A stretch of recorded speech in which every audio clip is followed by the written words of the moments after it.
PCCD and OVS want to better inform and educate the field with the OVS consolidated standards. Pennsylvania has long been considered a leader when it comes to these operational standards that are designed to maintain quality services and programming delivered by skilled advocates and staff. The standards are meant to be a guide to victim service programs, VSPs, for best practices and excellent service delivery, provide minimum expectations for VSPs, and ensure uniformity of service delivery across the Commonwealth. The standards provide the minimum expectations of victim service delivery and ensure professionalism of the victim services field. PCCD and OVS has launched a series of recordings that will walk program staff through the standards. These will be short recordings up to 30 minutes in length, posted on PCCD's YouTube channel. The OVS newsletter will announce new recordings as they are available. A prior recording called Introduction to PCCD Consolidated Standards is available on PCCD's YouTube channel. PCCD recommends listening to the introductory recording if you have not already done so. In this recording, the confidential communications standard will be highlighted.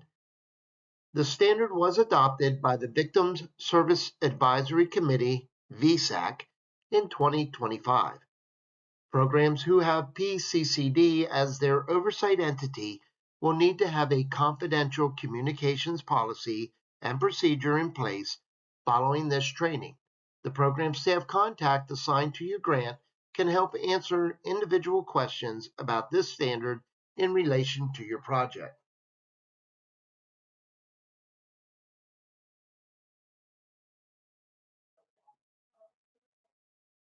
Confidentiality is essential to protect the safety of victims, ensure their privacy, establish and maintain the client-advocate relationship. Confidentiality is defined as an ethical principle or legal right that a VSP will hold private all personal information relating to a victim, unless the victim gives prior consent permitting the disclosure of information. A confidential communication is a statement made under circumstances showing that the speaker intended the statement only for the ears of the person addressed. VSPs are required to rigorously protect all information regarding program participants and their children, and will fully comply with the confidentiality provisions set forth in Pennsylvania state and federal law.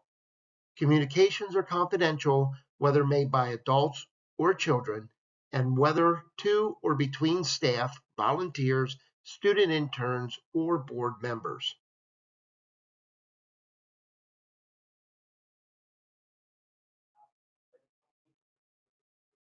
The written confidentiality policy shall apply to staff, volunteers, board members, and student interns.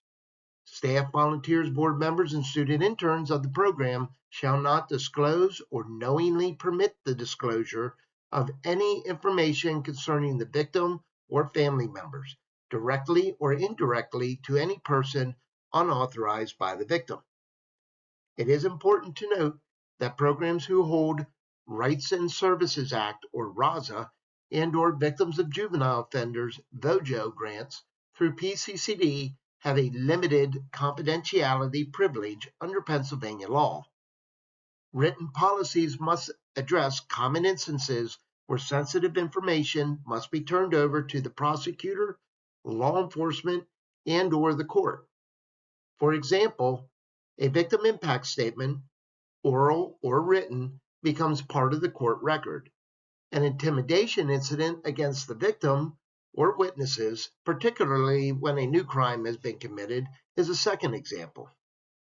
Likewise, some programs who hold Victims of Crime Act or VOCA grants through PCCD may have a limited confidentiality privilege. This presentation includes a slide on relevant legislation that will assist VSPs in discerning the level of confidentiality staff and volunteers hold in their respective programs.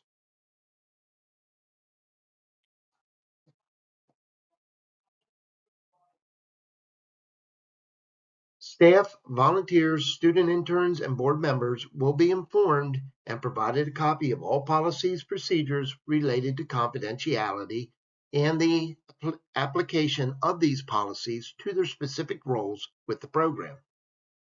Each VSP shall develop a written policy directing who is the owner of records containing victim information and shall provide that policy to the victim.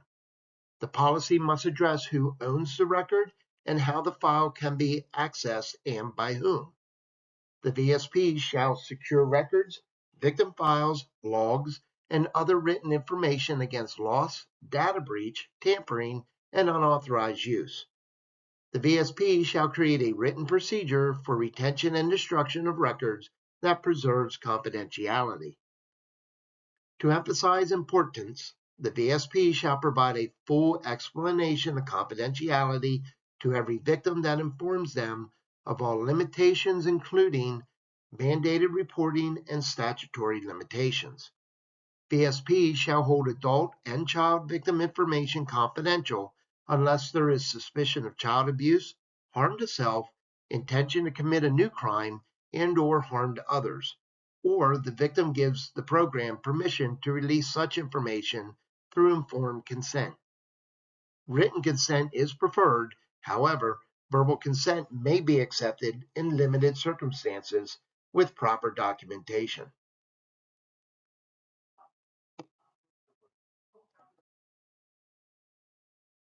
VSP should always inform the victim upon first contact that the program's policy is to keep all communications confidential. When it is not possible to provide a full explanation of confidentiality during an initial contact, VSPs shall ensure that information about confidentiality is provided to the victim as soon as possible and practical. VSP shall ensure that the victim is making an informed choice in services they are seeking. Except in a crisis, an initial contact with a victim shall include information about confidentiality, the limitations to confidentiality between the victim and the individual service provider, as well as an appropriate referral to a program that can provide the highest level of confidentiality. If a BSP provides counseling or supportive services but does not meet the statutory standards for privilege confidentiality under Pennsylvania law, it shall refer the individual to a qualified program that does meet those requirements. For example, a victim witness advocate within a district attorney's office does not have the same level of legally protected confidentiality as a domestic violence or sexual assault advocate who meets Pennsylvania's statutory criteria. Ultimately, the victim chooses where to get help and decides if or when they want to waive their right to confidentiality. Each program providing counseling, supportive counseling services shall have written procedures defining how they will respond to the service of legal process, subpoenas, and warrants that may require the release of victim information, including identifying information. All domestic violence and sexual assault victims need to be informed that Pennsylvania law protects their confidentiality in communications with a counselor advocate who meets the legal requirements to assert confidentiality privilege as set forth in Pennsylvania law. All personnel within the VSP shall be informed and provided a copy of all policies and procedures related to confidentiality and how it applies to their specific role within the program.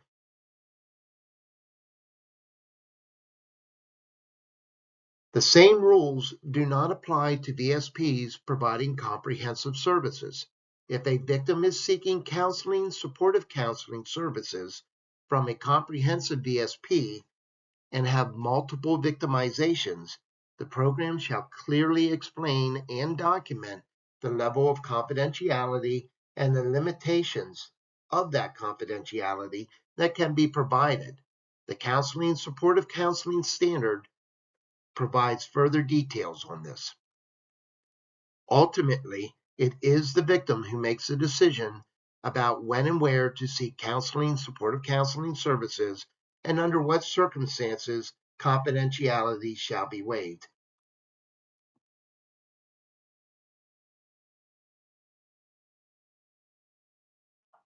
VSPs that provide counseling, supportive counseling services shall keep all victim information confidential unless the victim authorizes sharing such information.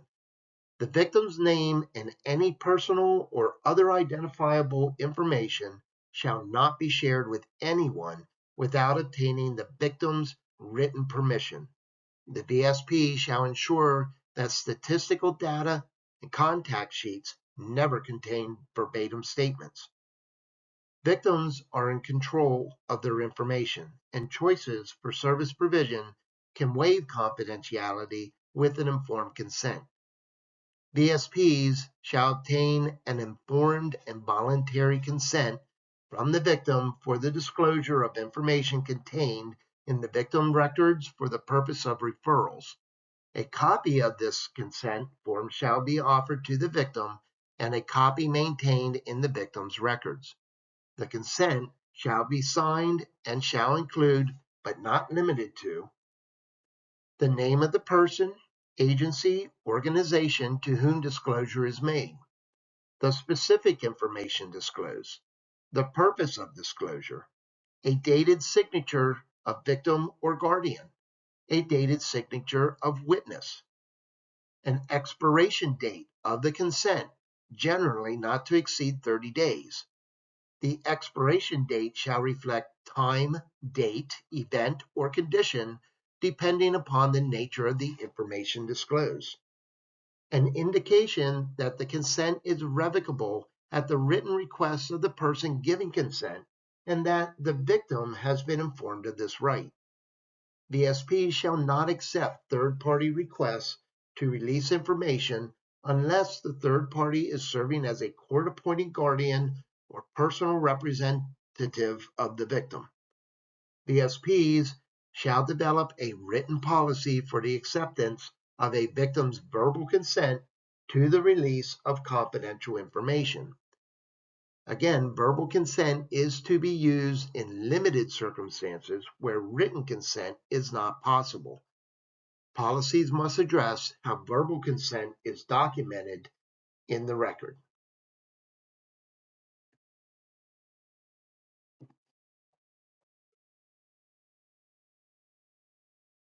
VSP shall ensure that all communications with victims be conducted in a private area.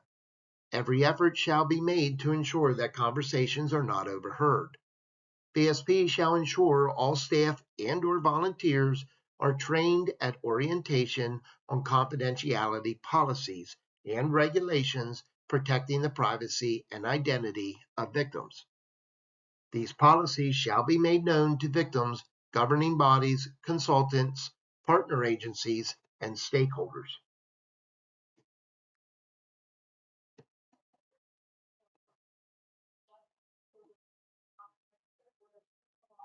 Please be aware of relevant legislation as it pertains to confidentiality in the provision of services.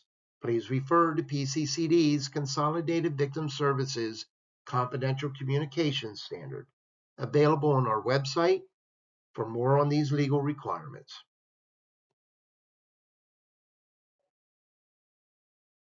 Please email or call the program staff contact assigned to your grant with any questions. Thank you.